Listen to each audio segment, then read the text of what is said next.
के गरेको त्यो पैसा परेको त्यो पाउडरको मम्मीले पैसा हालेर किन्नु भएको भने थाहा छैन फ्रीमा मलाई कसैले दिनुहुन्छ सानो तिमीले किन हो यस्तो हरिबिजक पारेको हेर त जतासुकै पोहेर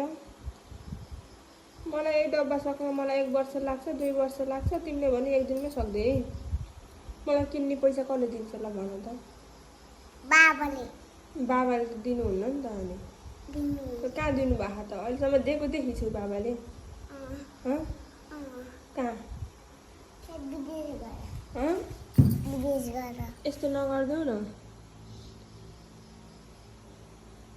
अनि बाबालाई चाहिँ कसले दिन्छ त पैसा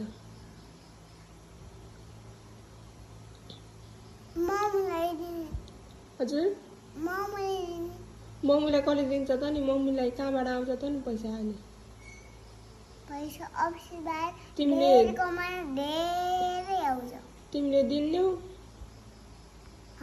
तिमीले दिन्यौ पैसा बाबाले दिनुहुन्न अनि कसरी किन्ने त मैले अब अर्को पाउडर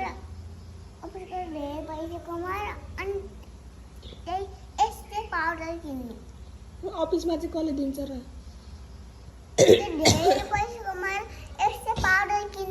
अफिस गएपछि त्यस्तै पैसा आउँछ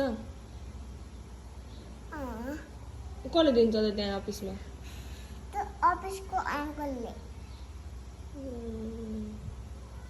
तिमीले दिन पर्यो नि त मम्मीलाई पैसा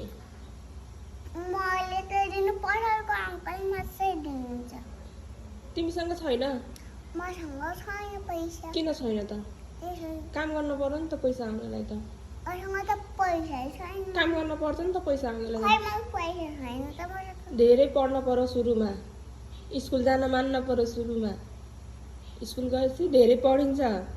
सर म्यामले माया गरेर राख्नुहुन्छ धेरै पढ्न सिकाउनुहुन्छ सर म्यामले कति माया गर्नुहुन्छ अनि पढेपछि ठुली भइन्छ ठुली भएपछि जब गरिन्छ अफिस गएर ठुली भएपछि डक्टर भइन्छ इन्जिनियर भइन्छ अनि मम्मीलाई सुई लाएर मम्मीले पैसा दिन्छु हो कि होइन